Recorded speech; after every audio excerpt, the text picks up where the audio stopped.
between adults, students to adults. So we continue to lead the way, not just in our county, but across the state. There was a press release that came out this weekend from the Department of Education that specifically called out Marin County and the work that's been happening here, in hopes that others will emulate all the steps that all of you amazing people have taken.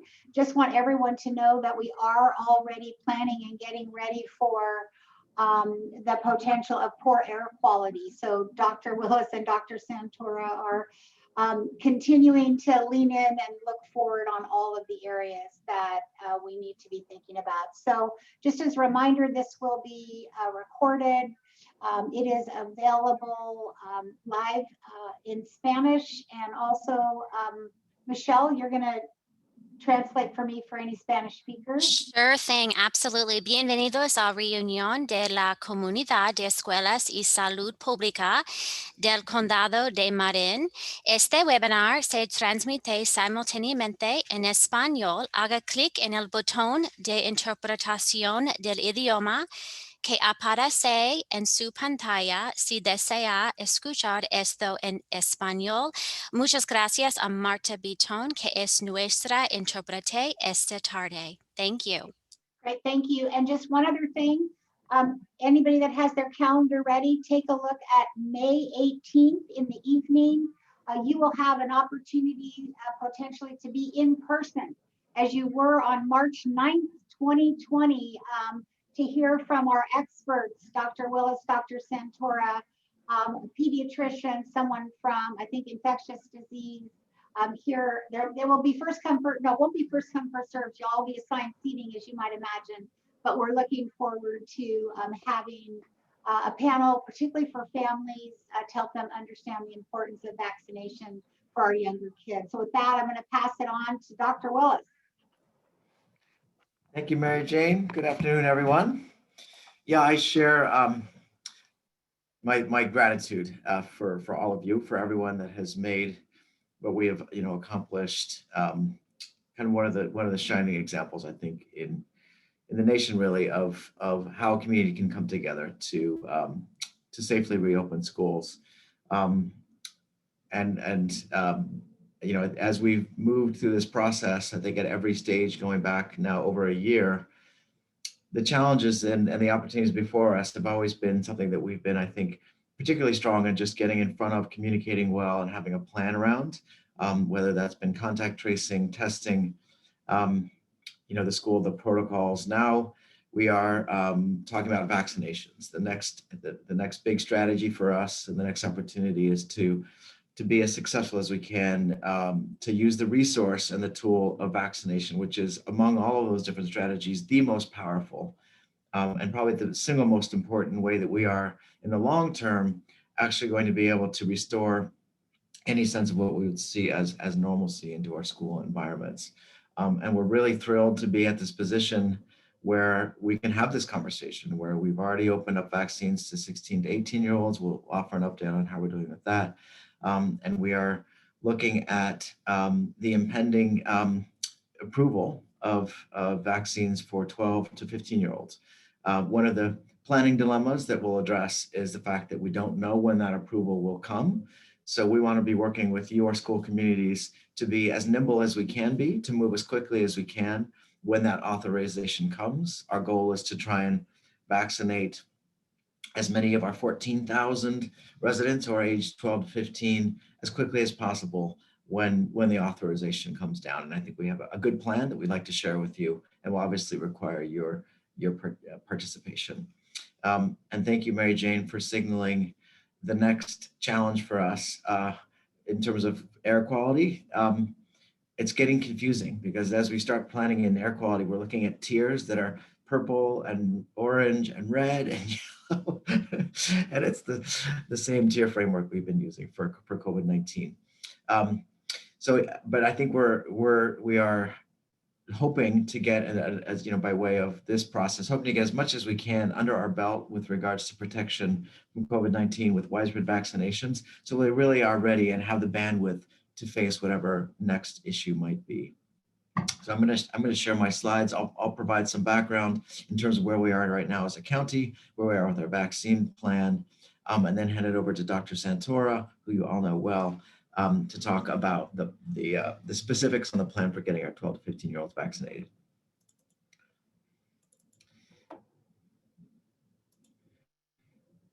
So can you see that? All right, so here we are. This is just the latter part of our epidemic curve. This is that peak that we had in January, and then this slow, rapid decline, and then kind of steady decline since then. Right now, we are in an interesting position of sort of a stall out between the yellow and the orange tier. That's 2 cases, adjusted cases per 100,000 residents per day. We were in yellow, if you remember, for a week. Then we went back into orange for a week. So we had to reset the clock. We went into yellow for a week. Now we're at the end of that week. If we were in yellow tomorrow, when the state makes the announcement, we will go into the yellow tier. It's looking like we're right at about exactly 2 cases per 100,000 residents. So it's really a coin toss now in terms of what the governor would announce for Marin County for tomorrow. So even at this stage, I still can't tell you whether or not we will be classified in the yellow or the orange tier tomorrow. It's important to remember that this is just a number that the state came up with. And what's obviously most important is the protection against severe illness and death that this progress represents for us. And our vaccination rates have been a really important step in even being in this position of being among the first counties to move into the yellow tier. And the difference in the policies between yellow and orange are not very dramatic. It's subtle differences in the numbers of individuals who can be indoors, indoor capacity for certain businesses. So it doesn't make a big difference to us in terms of our policy response, but we'll see what happens tomorrow. This is our vaccine progress so far. We've vaccinated now 83% of our population age 16 and older with at least 1 dose. And 62% of our population have received both doses of vaccine. And this busy slide shows every county in the state of California and their percent vaccination with at least 1 dose. And it's easy to find Marin because you just look to the furthest left you can. And it shows that we have the highest vaccination rates and indeed are a bit of an outlier in terms of our proportion of our population that has had at least 1 dose. And that's thanks to all of the work of everyone in this community. I think it's very closely related to why we also have some of the lower case counts. It's that we are coming together and sacrificing and sharing this experience as a community. This is our vaccination rates by age group.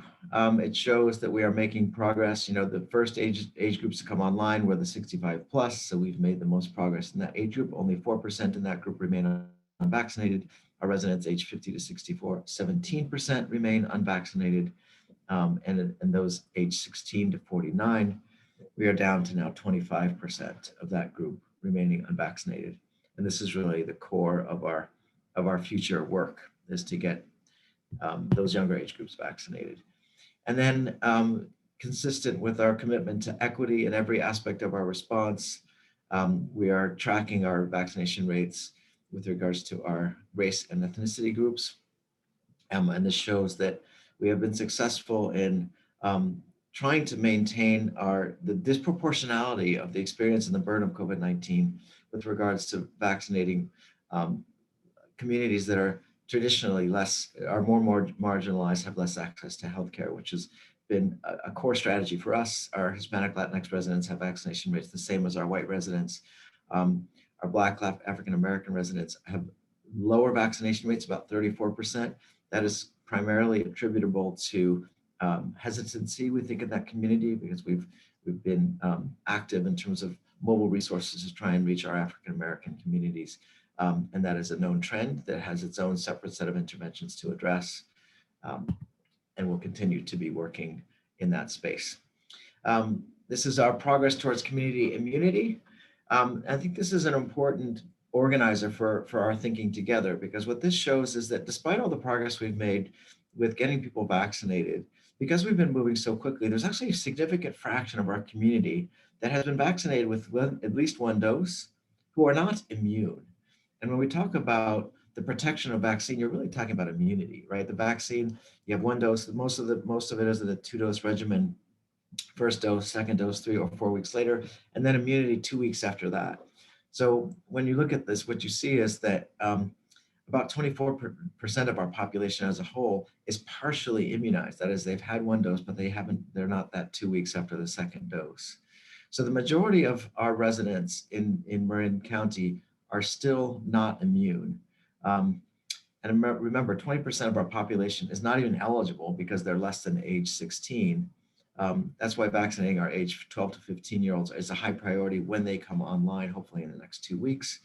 And fortunately, we know that we have 97% second dose uptake. So we're confident that those who has that first dose will gain that full immunity because of the high proportion of individuals who receive the first dose, go ahead and get that second dose. So vaccinating, I'll just summarize where we are with our age 16 to 18-year-olds with regards to vaccines. They were eligible, as you know, starting on April 15th when we opened it up to everyone. The primary locations where our residents age 16 to 18-year-old were our mass vaccination sites, the Marin Center, the Kerner campus, and the ferry terminal. We're hoping that our age 12 to 15-year-olds will come online soon enough to take advantage of those locations as well. In addition, they were able to be vaccinated in pharmacies across the county. We're now at 77% of our residents aged 16 to 18-year-olds have been vaccinated with at least one dose. And that's almost 7,000 of an estimated 8,600 residents in that age group, and 30% are fully vaccinated, have had both doses and are 2 weeks after. We've had no serious adverse events among any of our 16 to 18-year-olds who are vaccinated, among those almost 7,000 vaccinees. And I'll hand it over here now to, actually, I'll stick with this and then I'll hand it over to Lisa in a second, sorry. So just now to vaccinate our 12 to 15-year-olds. This is obviously an important step for us in our overall community protection, remembering that vaccination protects the individual, protects their self, protects also those around them, their family, their friends, and the classmates. So it's always been one of the most important objectives for us in childhood vaccinations is to help people understand that a decision to vaccinate a child is not just for that child, it's for their family, it's for their friends, it's for their classmates, it's for restoring normalcy and protecting the community as a whole. And we think this is probably the most important single factor in getting us back into schools and will enable entire middle schools and high schools to be protected. If we have high rates of vaccination among our students and among our staff, the mental image there is a highly protected environment as a whole, where you have a lot more freedom and flexibility in school planning. You'll see that the state, as they roll out the blueprint framework, very important differences in the kinds of events that people who are vaccinated and people who are unvaccinated can participate in. The same will be true for schools. Categorically, groups of people who have high vaccination rates have a lot more freedom and flexibility to be together. And that will be important for organizing curriculum, for organizing activities, for sports. Anything that we value in the school environment will be enabled by high vaccination rates. And it also contributes to our community-wide immunity. If we want to reach that 80 to 85% across the community as a whole, it will be important to vaccinate our kids. I'm going to give you a little summary of what we know from the Pfizer vaccine trials for 12 to 15-year-olds. They enrolled 2,260 adolescents in those studies. The results were 100% efficacy of that vaccine in that group. So that, the way these studies work is you take a couple thousand people, you divide them into two groups. Everyone gets shots, some get real shots, some gets placebos. So the placebo group, which was just over 1,000 people, 18 cases, they just are part of their normal life. They're in different cities across the United States. And over the time of the observation of the study, 18 of the kids that had placebo got COVID-19. And then, 1,000 or so others who were vaccinated, 0 of those children or those adolescents who were vaccinated developed COVID-19. So that's 100% efficacy.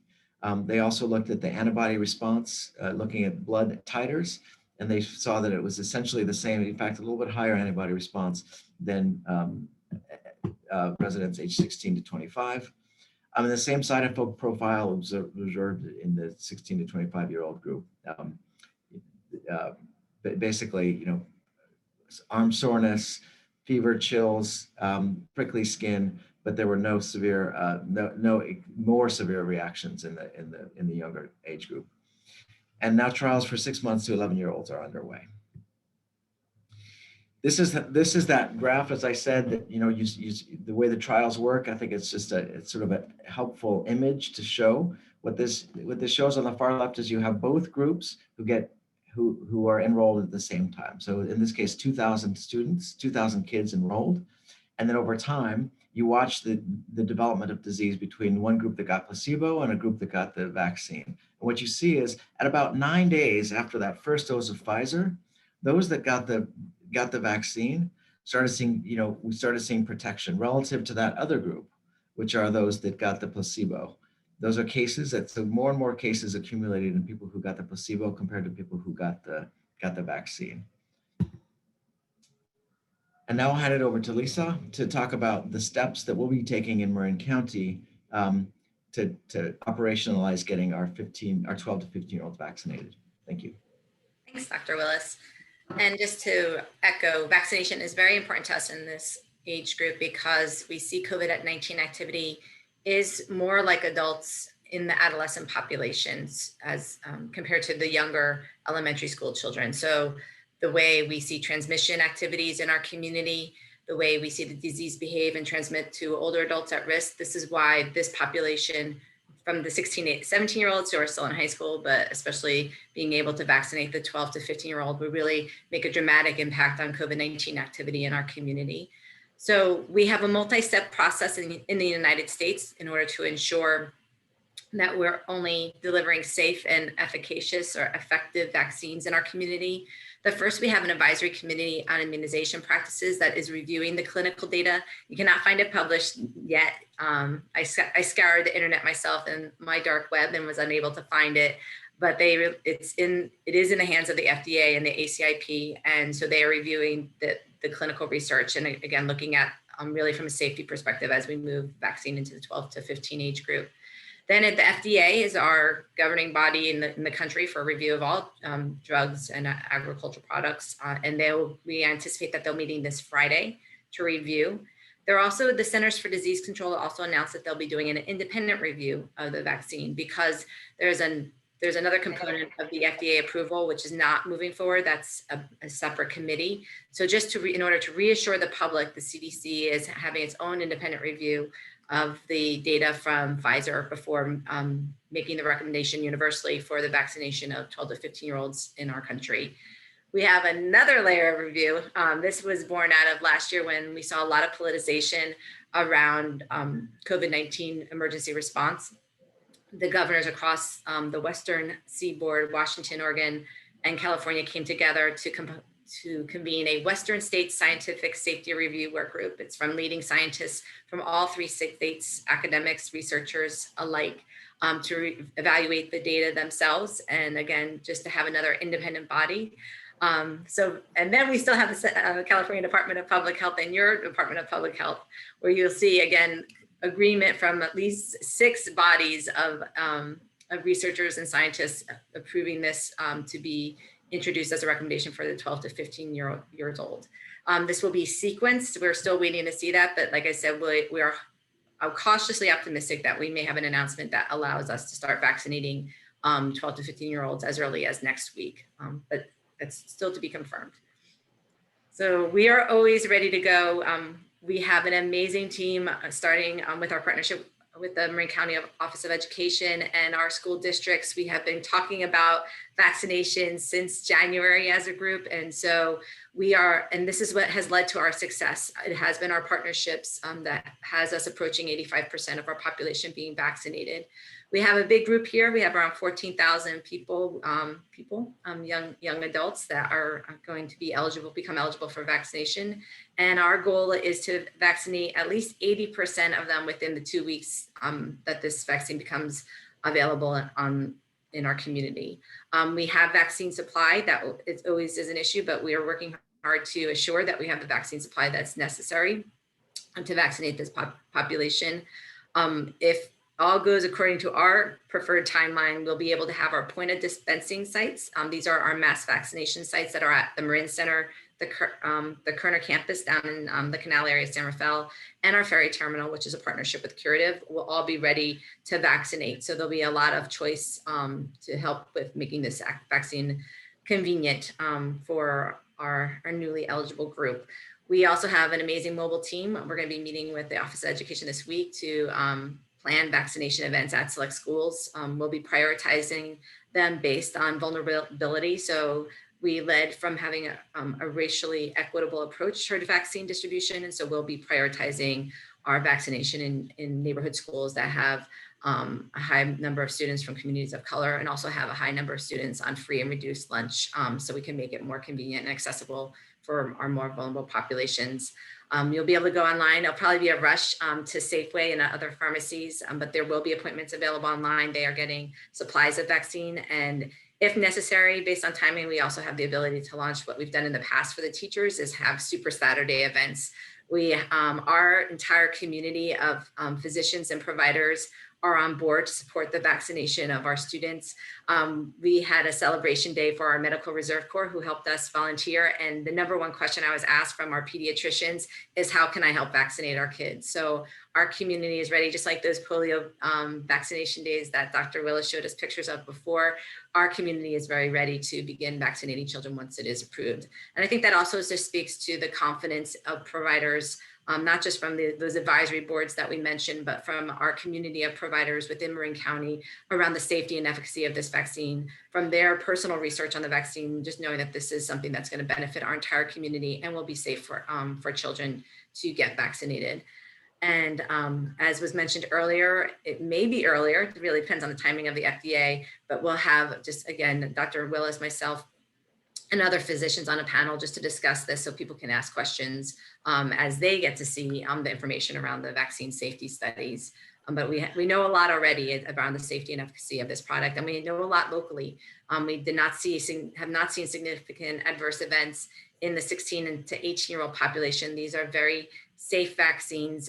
We have a tremendous surveillance system in our country that makes us pause when necessary to pause vaccination, and also resume when we reevaluate data and confirm that these vaccines are safe and are preventing death and saving lives. Jump ahead. Lots of options. So we're aiming this week, because we are not happy with being an outlier. We want to still continue to vaccinate. We'll go for more than 90% of Marin County residents who are eligible getting vaccinated. And we really believe that there's two things we need to address in order to achieve that goal. One is just increasing confidence in the vaccine. So ensuring that patients have the information they need to make informed decisions around their vaccination and vaccination for their family, and encouraging healthcare providers to talk to their patients around vaccine.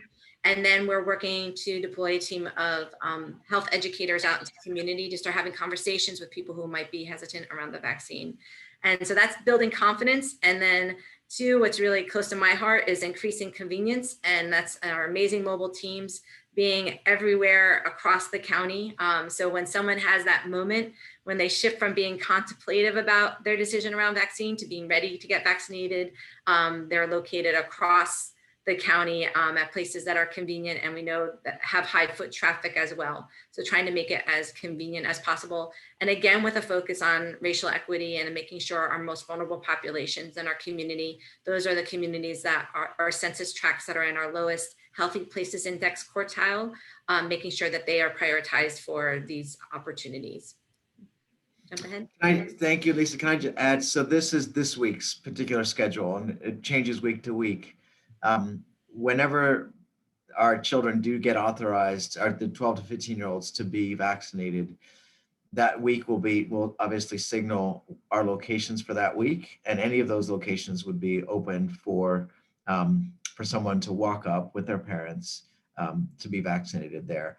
Just paying attention to those locations where Pfizer is being offered, because I should have been clear that the only vaccine that's available that's authorized for for those age 12 to 15 would be the Pfizer product, and not all of the mobile options carry Pfizer in all settings.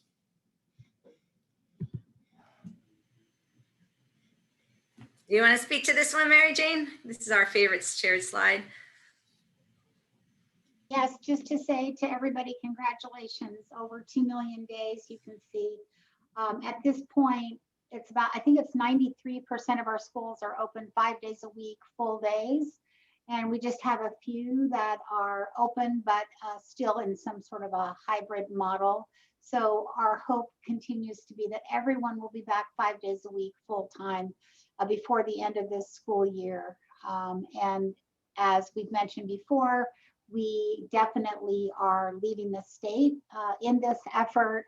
And as we move into May, May is the month in education that we pay tribute to our teachers and classified staff and administrative staff. Just to note that this year on May 20th at the Golden Bell event, each and every person that works in the public schools of our community is being recognized and honored for their part in ensuring that we were able to bring our students back to school safely. And we will also be recognizing all of our partners in public health as well. So thanks to everybody. And it's been so great, obviously, to from the very beginning have collected data.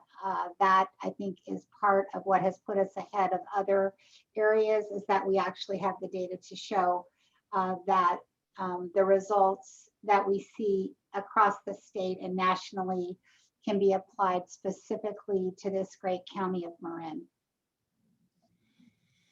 Yeah, thank you. That I want to just echo that particular point, that there was recently an op-ed, I think in the Wall Street Journal, that basically indicated that the lack of systematic tracking of what was happening in schools across the country served as an important barrier in many ways to reopening, because we just didn't have the information we needed in the form that we needed to have informed decisions. And I think one of the strengths of this community was that we were able to build data systems right off the bat that have allowed us to track down to the student day, the experience and the exposure experience. And it was over time that we were able to really gain more confidence and gain our legs in this process by demonstrating that we were in fact accomplishing what we had seek to accomplish even early on.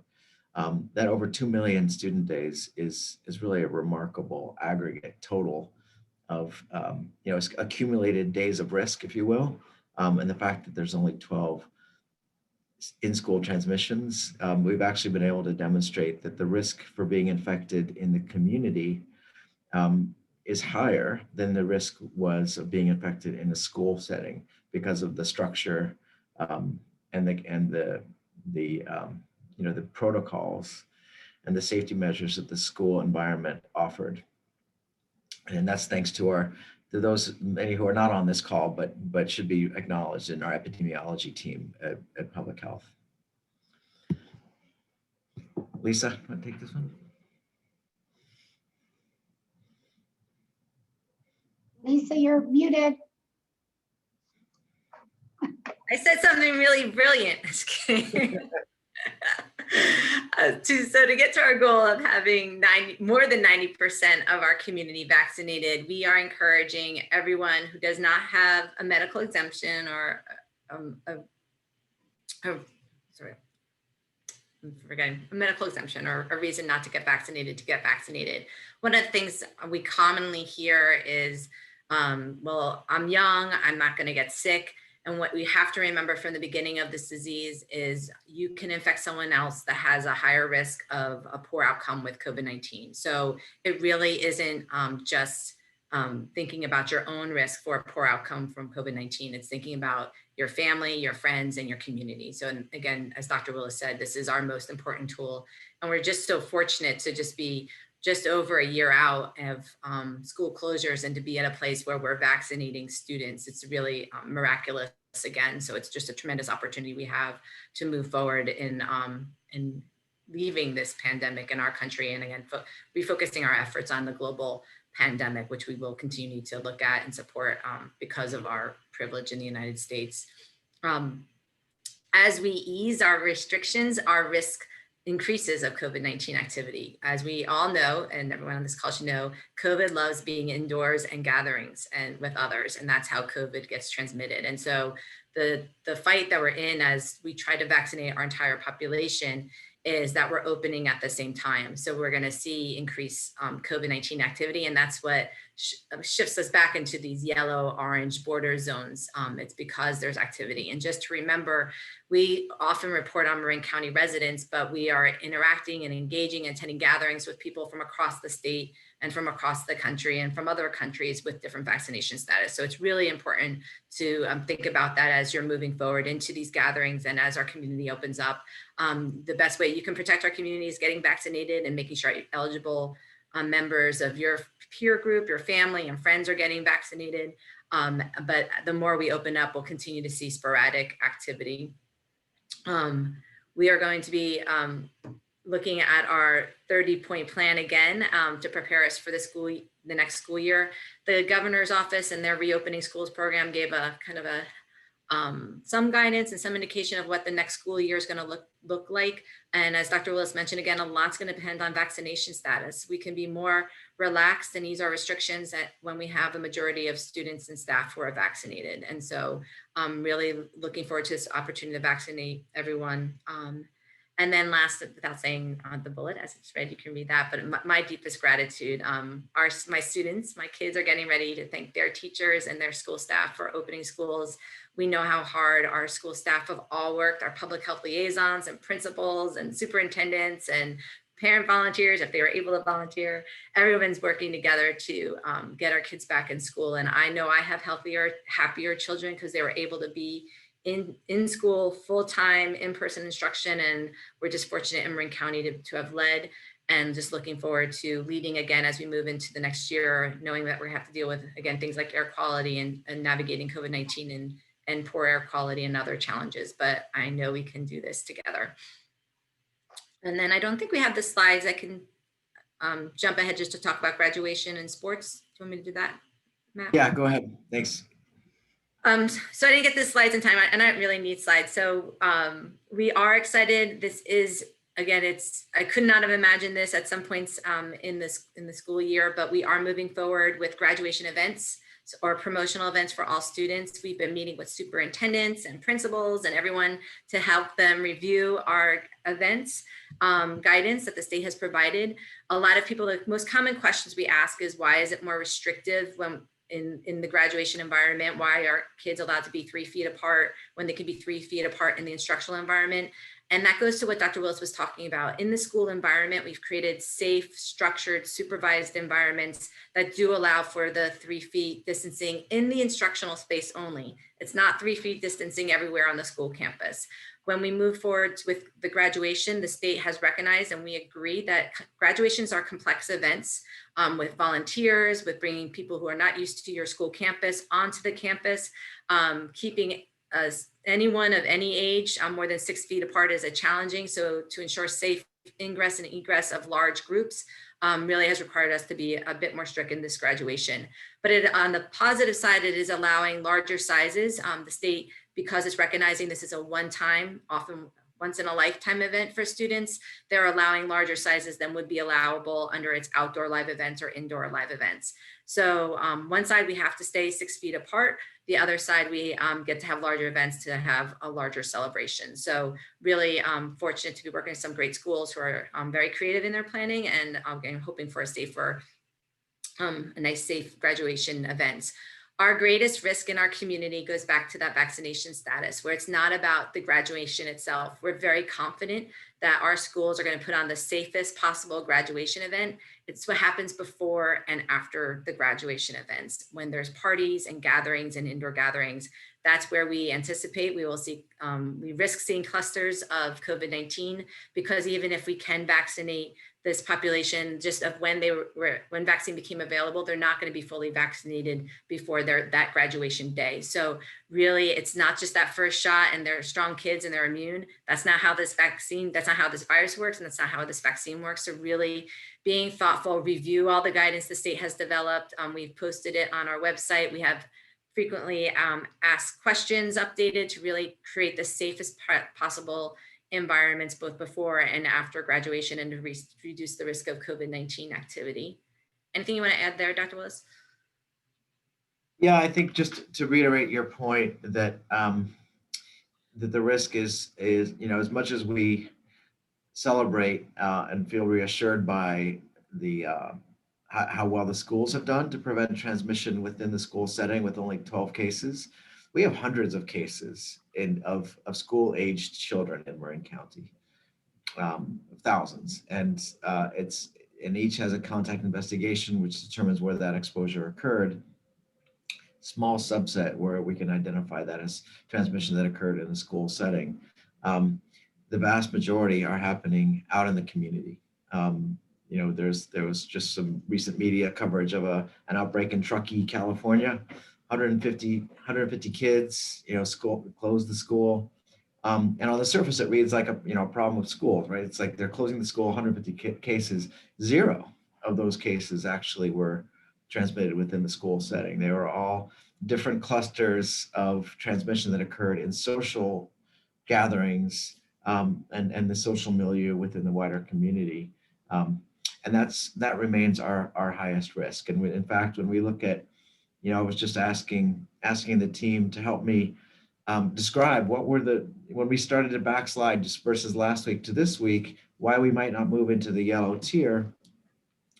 It's someone visiting from Seattle, spending the night, 2 people get infected, and then they have a gathering at their house and 2 more people, and the numbers add up enough that we really do see backsliding.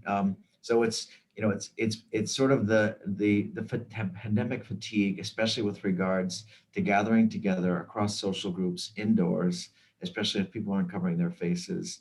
Maybe mistaking the fact that 1 dose is full immunity. There's probably some people who are mistaking 1 vaccine for full immunity. But just it's critical at this stage that we not relax too quickly, especially because the school year is not over yet.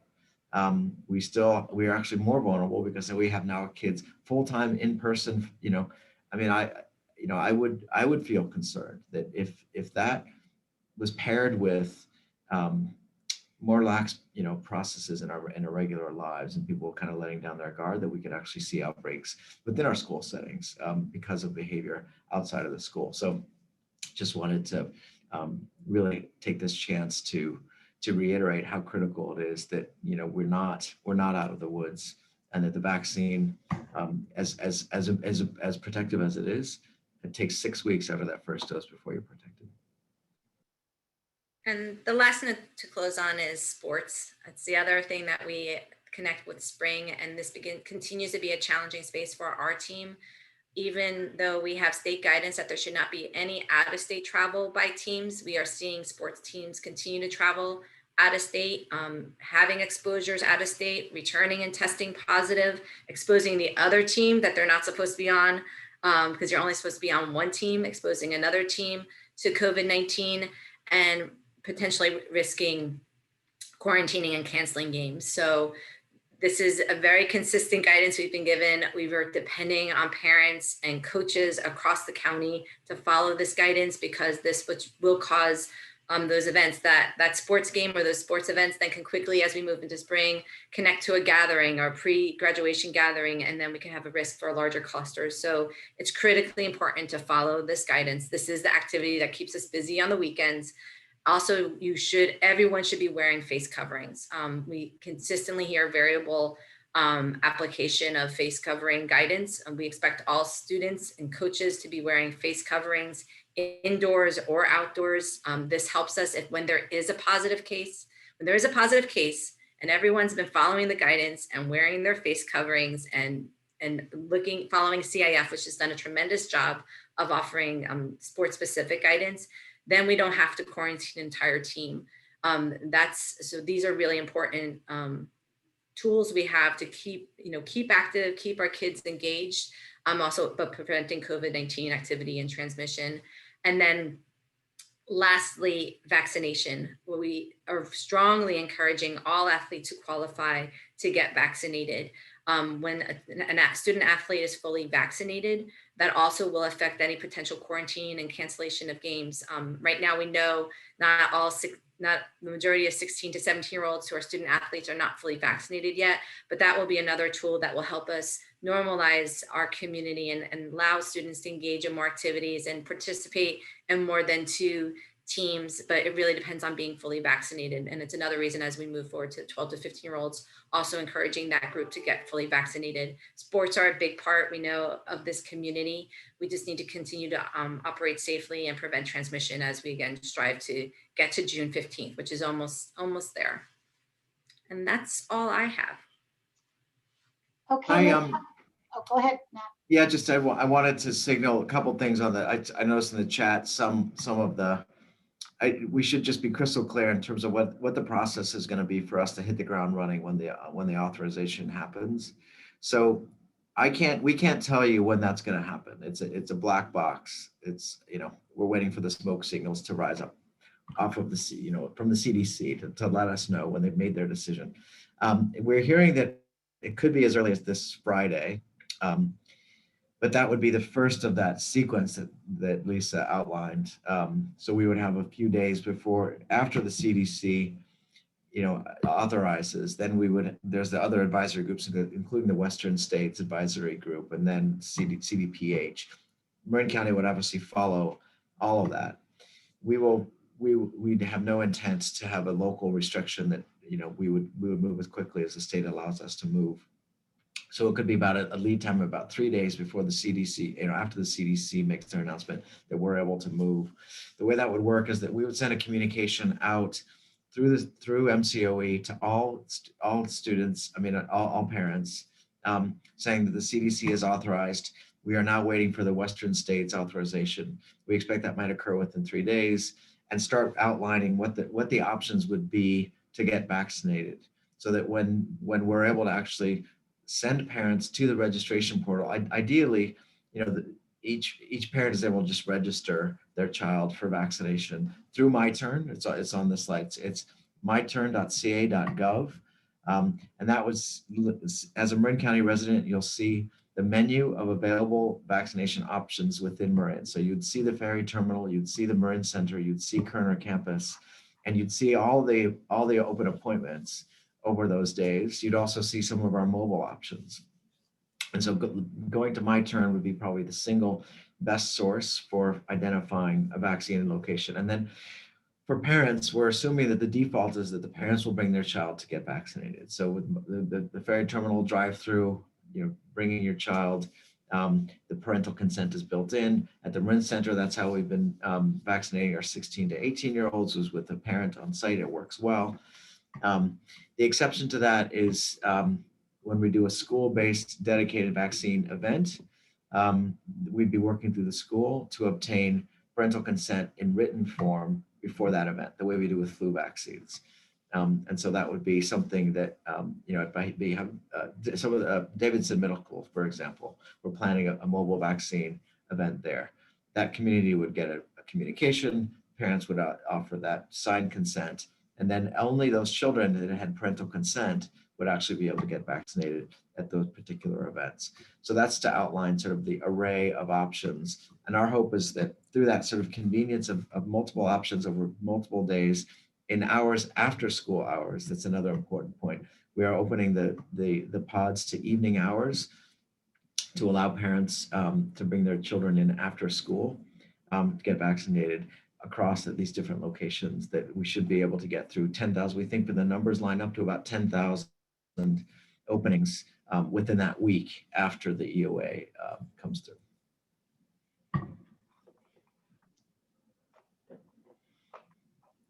Are there any questions about that? No, I think we're We look pretty good. There was just a question I'm looking at. It said, did you say that we would not move into the yellow tier tomorrow? I think you said you don't know. Is that right? I said, I don't know. Yeah, it is not my, it is, it's important. It's the state's decision. The state makes the determination and based on case rates that they're looking at today. So that right now they're looking at our case rates for a week ago. I'll find out later this afternoon what that number is. When it was looked at on Saturday, that number was 2.1. We need to be 2 or less to move into the yellow tier. So we're literally, just too close to call. We're right on the margin. So I'll know probably this evening, and the governor will make the announcement tomorrow morning. Is it possible for a student who attends one of our schools but happens to live in other than Marin County to get their vaccination here in Marin? Yes. Yes. Okay. Yes. And obviously, the challenge, or one of the challenges, someone put in the chat about the issue of some of the vaccination offerings during school hours. In talking with my colleagues in the county, we want to prioritize vaccination as a quote school activity to try to get kids to go ahead and access their vaccination. So while we would like, obviously, if it's school based, they're at school, and after school is great. But I think that if there is an opportunity, and there are many now, for our 16 to 18-year-olds to sort of get their vaccinations, that we're comfortable with families prioritizing the vaccination and missing just a bit of school. So that would be a priority, I think, for all of us right now. Yeah, a question, can we book an appointment now for 12 to 15 years old? Not yet. Not yet. Mm-hmm. Right, not yet. We will be able to open, and this is one of the reasons we just want to be primed together. We will be able to open like for the next day. So as soon as we get the authorization, we can open appointments, literally, open up thousands of visits, a day at a time. So we would open, say, Monday for Tuesday, and it'd just be a matter of the awareness within the parent community to go ahead and take advantage of that and register right away. Right. And just for everyone to know, the town hall for parents is scheduled for the 18th, right, at 6 o'clock. But if in fact things move more quickly, we have a backup date of May 11th, right? So we're going to go ahead and move that more quickly in the event that things, for example, as Dr. Willis mentioned, if they happen to happen on Friday, so we would be able to have that information available. And that event is also, I think, a chance. We've been focusing more on sort of the context and the practical aspects of how we're going to do this. I'm sure there are questions about the safety and efficacy and what we know. It will help. We need to see the data itself. We need to see what the CDC says, what the Western State Scientific Advisory Group says, to be able to offer you that specificity that you're looking for people that have more questions. And the intent of that May 18th event is to offer that with the guest infectious disease specialist and pediatrician as part of the panel. There's a question about how would the parents in private independent or parochial schools become aware of availability. Just to note, every step of the way, we have considered this a school community. So it didn't matter whether it was public, private, independent, or parochial. Everybody has been included, involved in each step of the way, including prioritization when we were first offering vaccinations in January. So do note that we will continue with that protocol, and it's been a good one, I think, obviously, for our community. Any other questions? There's one about the variants, and this is a good opportunity to reinforce our drive for a vaccine is just accelerated by the emergence of these variants. The variants that we're seeing most concerningly around here, the B.1.1.7, that's the UK variant, the California variant. Now they're seeing there's a variant from India now that is increasingly concerning. They've seen some of that now back east.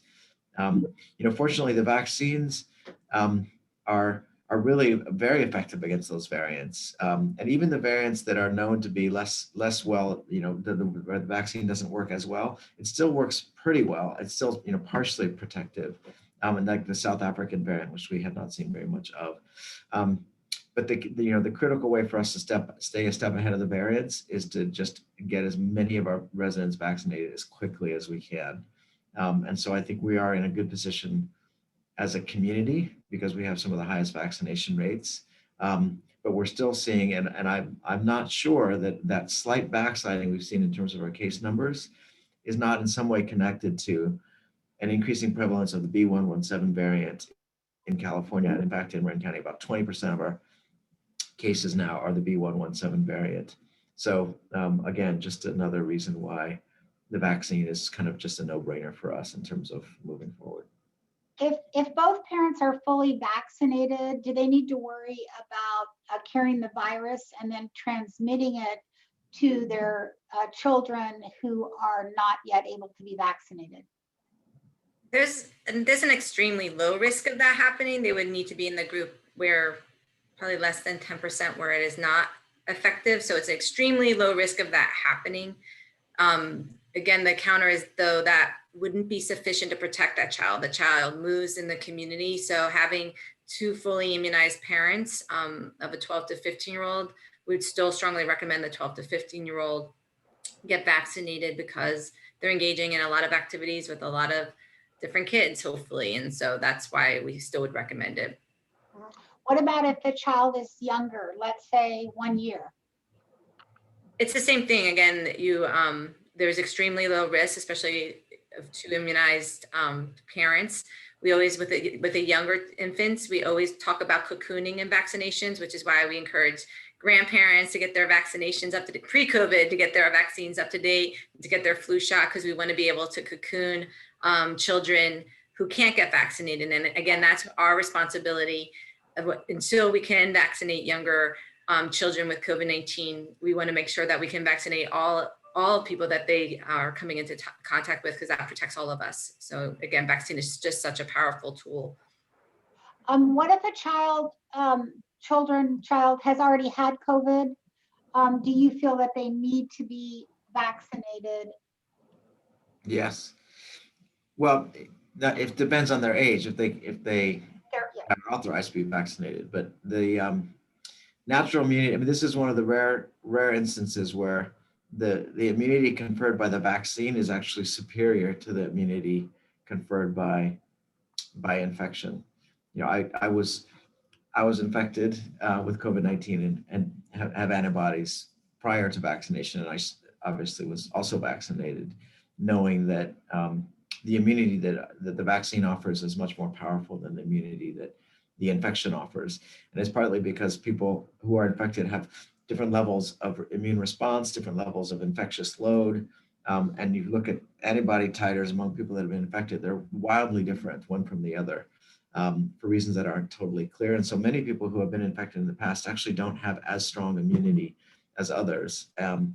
Whereas we know that the vaccine immunity is strong and reliable, and we don't see any evidence yet for waning immunity from the vaccines. Those first cohorts that came on for Pfizer, Moderna, they're now 8 and 10 months out from when they were in those studies, and they're still checking their antibodies, and they haven't really seen any evidence that it's getting less strong. So that's the cohort we look to see if there's going to be waning immunity from the vaccine, and they're still holding strong. So that's a strong sign to us that for those of us that have been vaccinated, we're looking at least 8 to 10 months of protection, and it keeps getting longer. And the other thing I described, I had this call on a community call, this question on a community call this morning, is that you don't know the dose of the virus you've been infected with. There's like a viral load, and so someone could sneeze on you and you get infected, or you have a small infection. There's nothing scientific about how much virus is in a respiratory droplet you might have been exposed to, and these vaccines are specifically designed to mount the optimum immune response that can be sustained. And so that's another reason to get vaccinated. And we anticipate, especially for the 12 to 15-year-olds, we anticipate the CDC would comment and provide that FAQ response as well for parents. And again, that's why we will be waiting for guidance from all of those bodies before we initiate vaccination so we can have the best information to provide to parents as they're trying to make an informed decision for themselves and their families. There's a question there from Ralph about under kids 12, kids under 12 years old. Yes. So those phase 3 clinical trials are underway now. It's age 6 months to 11 years. It'll follow the same process. Once those trials are complete or enough complete to demonstrate safety and efficacy, they'll submit it for EUA. We're hearing that would be closer to August. Okay, this is a good one. What's the risk of letting your 10-year-old participate in swim team or water polo, since there would be obviously a group of students that are unvaccinated and they're in the pool together? Well, being in the pool, is not a big concern. Their chlorine is not, and that's not helpful for COVID-19 to be transmitted. The key is what are people doing out of the pool. So they should be back, even though you're not wearing masks when you're swimming or playing water polo. Once you get back on the deck, it's expected that you put that mask back on, because again, that's people's nature is to start gathering in place. And that's where our other recommendations of trying to maximize physical distancing, especially when it's an under-vaccinated population. So when everyone's 6 feet apart, wearing their masks, even though they're not going to be wearing their masks, obviously, when they're swimming. And outdoors is always better than indoors, but we have not seen transmission at this point in Marin County from those activities. It's the locker. It's the social stuff. It's when you let down your guard. It's when you're standing at the side of the pool with your buddy, forgot to put your mask on, or standing by the locker rooms together is much higher risk. And that's where really since the beginning, we've encouraged parents to talk to their kids about masks. I think of it like almost like seatbelt wearing, where it was kids that finally convinced their parents to start wearing seatbelts. We need student athletes to wear masks and role model good mask behavior, even when their friends might not be role modeling it. We need parents to back their kids up when they're wearing masks, to support them in wearing those masks, and then talk to their coaches on their behalf if they're not wearing masks. This is all of us together. And we need to wear a mask now until, again, we have a fully immunized community. We achieve that community immunity, which we have not achieved yet. So masking is part of this feature, and we're depending on everyone at all levels. And there is inconsistency. We get it. This is our common email we get, is inconsistency in practice. I know our message is not inconsistent. It's people's interpretation of our message that's inconsistent. And if you're on our side championing that message, referring back to this, Dr. Willis and Dr. Santor said that, yes, you have to wear a mask. And again, and asking parents and coaches to be models of that behavior. And it's going to get harder as, again, we are having relaxation in mask wearing, but it's not at sporting events. That's a very specific mention in the CDC guidance. Yes, we can walk by with our family by ourselves without our masks on outdoors, but at a sporting event, it's expected that you're still wearing a mask, even if you're fully vaccinated, at least for now. And we'll see what happens with the governor's update in June 15th. Right. Okay, so I think with that, we've been able to get to all the questions, but I want to read this one because I think it represents the feelings of everyone in Marin County. So this is from Teresa, and it says, I've been wanting to say thank you to Dr. Willis and Dr. Santora for your incredible guidance of Marin County. You have done a phenomenal job. Woo-hoo! So there you go. Thank you very much. Look forward to talking with you both soon. Thank you.